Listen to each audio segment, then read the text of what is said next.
Pernyataan Bang Reza dan juga Pak Asmi tadi. Saya sampaikan ya, karena Aib itu kan saksi ya, yang menjadi klien saya juga. Dan dia memang benar-benar melihat, mengalami, dan mengetahui itu, dan dia di BAP, dan di BAP-nya bukan sekali, bukan di sekali aja BAP-nya, beberapa kali. Dan kemudian waktu Peggy dia juga di BAP, jadi keterangannya tidak pernah berubah. Jadi apa yang jadi, kalau yang berubah itu kalau dia mengarang. Ya. Tapi ini dia ngalami sendiri. Kondisi psikologisnya baik ya, bagus ya. Baik, orang cuman saya bilang kenapa kamu nggak mau disidangkan? Dia tadinya nggak tahu kalau ini ada terjadi pembunuhan, dia pikir kenakalan anak-anak biasa. Setelah waktu dia cerita, terus dia di BAP, baru dia tahu bahwa ternyata ada pembunuhan. Jadi dia juga bukan orang asli Cirebon ya, bukan. Sehingga dia tidak berani bersidang karena pembunuhan itu pembunuh sadis. Ya, saya kasih tahu aja. Salah satunya terpidana Rivaldi. Rivaldi itu setelah kejadian tanggal 27, dia juga tanggal 29 melakukan penganiayaan berat kepada seorang perempuan dengan mandaunya. Nah, mandau ini juga dipakai waktu di Vina. Dan kemudian dilaporkan dia di kepolisian di Polsek Talun Utara Barat. Dan ditahan, ya. Jadi saya mau menepis ya, selalu dibilang rekayasa polisi itu, saya bukan yang bela-bela polisi. Kita bicara yang benar saja. Jadi waktu dia diamankan 8 orang itu, 1 orang kan Aldi lepas, bukan tukar kepala. Ini kan cerita-cerita drama-drama picisan ya. Jadi kemudian jadi dia pikir 7.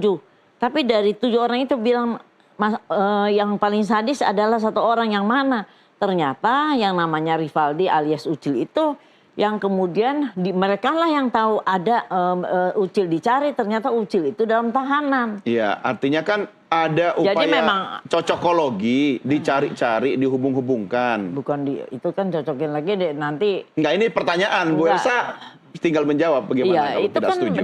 Keterangan dari mereka bahwa yang melakukan penyayatan segala rupa adalah si Ucil. Dan saya kasih lihat ya, nih, ini ada sayatan. Ini foto? Foto almarhumah. Sayatannya di mana? Ini sayatannya, ini kan dijahit. Ini sayatan. Ada ini 2. Kan sudah ada bekas jahitan ya. Oke, apakah ini sayatan kena kekerasan manusia atau? Sayatan karena mandau. Oke, itu harus ada pernyataan dari polisi rumah sakit Visum. Kita bicara tapi Bu Elsa, saya pernah melihat. Tunggu. Ini sayatan 2 ya. Iya, ini jangan ditunjukin Bu Elsa. Iya, tapi saya kasih tahu. Ada hal-hal, oke. Sama saya nggak apa-apa. Ya, sayatan di sini. Terus di sini ada sayatan juga. Sayatannya tertulis di atas lengan V. Ya, itu kita lihat dari visum. Bukan saya ngarang-ngarang. Lihat di visum, di situ diberitahu oleh forensik bahwa di sini ada sayatan yang tertulis nama V. Oke, inisial V. Oke, Bu Elsa. Tunggu lagi. Kemudian di paha sebelah kanan yang hancur ini ada sayatan dari atas bawah dari pinggul ya, pantat ya, sampai ke ini dekat sikut ya. Itu sayatan dalam sebanyak 19 cm dan dijahit oleh dokter 12 simpul jahitan. Kalau kecelakaan nggak mungkin begitu. Iya, Bu Elsa. Dan ada sperma di vaginanya Vina, dan kemudian saya juga akan meluruskan itu si hoak itu di podcast cerita bahwa mabok lah inilah.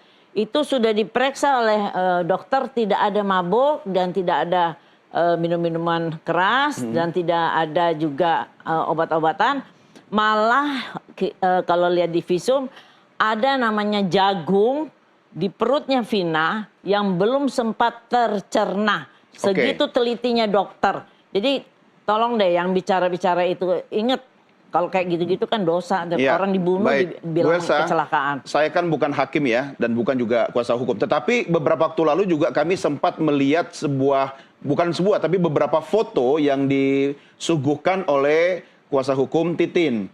Ya, dan ternyata berbeda dengan foto yang Anda tunjukkan ke saya hari ini. Dan itu foto bersih sama sekali. Tidak ada bekas-bekas luka atau sayatan seperti yang Anda katakan. Memang yang bersangkutan akan menjadi saksi nanti ya di persidangan. Nah, terlepas dari itu, ini kan Pak Asmi, kita ada mungkin ya, kita membahas sesuatu yang sudut pandangnya sudah berbeda walaupun objeknya sama. Kalau namanya foto harus namanya ada digital forensik dari Mabes. Kalau saya punya, benar apa enggak ya? Saya punya bisa dipertanggungjawabkan karena ini berasal dari kepolisian yang sifatnya ada pembuktian dari forensik, digital forensik. Ya, itu kalau nanti itu kan bisa dihapus-hapus, diedit. Itu nanti ahlinya yang akan membuktikan. Tapi dalam hal ini, Bang Asmi, apa yang bisa Anda sampaikan? Sekarang kan PK, kita nggak perlu lagi buktikan itu. Itu yang tadi ini yang memang menjadi catatan penting ya, potret buruk menurut saya atas proses dalam kasus ini gitu loh.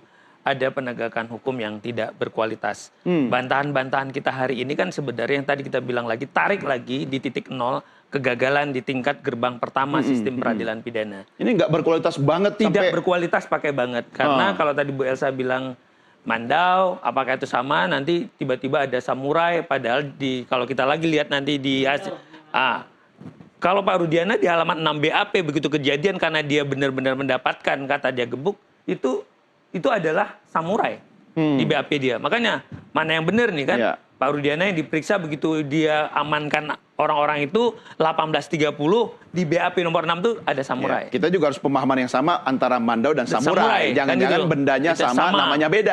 Ya kan? Kayak saya tadi bilang itu adalah Mandau, tapi Mandau kan beliau. Tapi samurai kan lagi beda nih. Iya. Kalau itu di BAP samurai, berarti harusnya objeknya berbeda dong. Lagi dong. Bentuknya berbeda. Berarti kan ada sesuatu. Kok bisa lagi-lagi berbeda ini terhadap... Penyitaannya Mandau. Ya. Penyitaannya Mandau loh.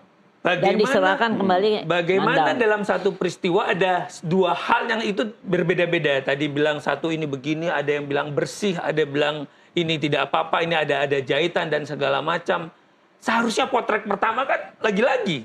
Saya bilang, saya bukan nggak ada bermaksud untuk menyalahkan, tapi ini adalah kita dalam posisi objektif untuk melihat koreksi pertama kita ini ada di mana, gitu loh. Kegelisahan hari ini, terus ada ruang publik begini, ya lagi-lagi seperti itu. Karena lagi-lagi dicocokkan lagi. Kalau saya cocoknya berdasarkan bukti lagi. Bukti. Oke. Nah, lihat aja keterangan pertamanya Pak Rudiana. Karena pintu masuknya itu adalah dari keterangan Pak Rudiana. Itulah validasinya. Kalau akhirnya menyimpang, ya berarti ada apa? Dari awal sudah menyimpang mungkin. Menyimpang lagi. Oke, gitu loh. Tahan dulu Pak Asmi, Bu Elsa, Bang Reza.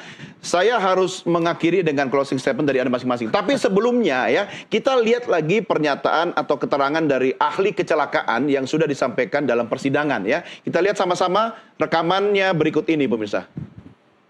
Ada di Polres A sudah berkesimpulan itu kecelakaan. Sudah dimakamkan 4 hari. Di Polres B 4 hari kemudian baru masuk laporan polisi tanpa ada saksi, tanpa ada barang bukti lain yang memadai seperti yang tadi saya tanyakan, di lokasi tidak ada batu, tidak ada apa, tapi si laporan B ini yang di Polres B yang terbaru mengatakan ada kejar-kejaran, timpuk-timpukan, batu berserakan. Oke. Saya tidak ingin kembali bertanya tentang skeptisnya Bang Reza terkait dengan kasus kita. Tapi Bang Reza Indragiri, apa yang bisa Anda sampaikan sampai hari ini, perkembangan yang kita simak sama-sama di persidangan dan besok juga masih ada sidang. Bagaimana pendapat dan komentar Anda? Dengan segala hormat, Bu Elsa barusan sebetulnya memeragakan tentang bagaimana proses ingatan manusia itu mudah terfragmentasi dan mudah terdistorsi. Saya cek kembali hasil visum dan juga keterangan dokter di persidangan. Tidak ada satupun kata sayatan di sini.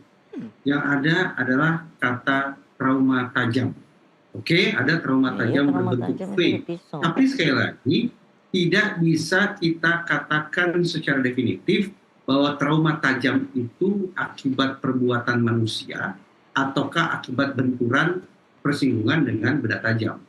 Dengan kata lain, patut nih kita pertanyakan dari mana gerangan kata sayatan itu muncul ketika tadi disampaikan oleh Bu Elsa. Apapun itu, ini mempertegas posisi saya bahwa ketika persidangan PK pun terlalu mengandalkan pada keterangan saksi, saksi A, saksi B, 100 saksi dan seterusnya, izinkan saya untuk tidak berani memberikan ramalan positif tentang prospek penegakan hukum atas peristiwa Cirebon.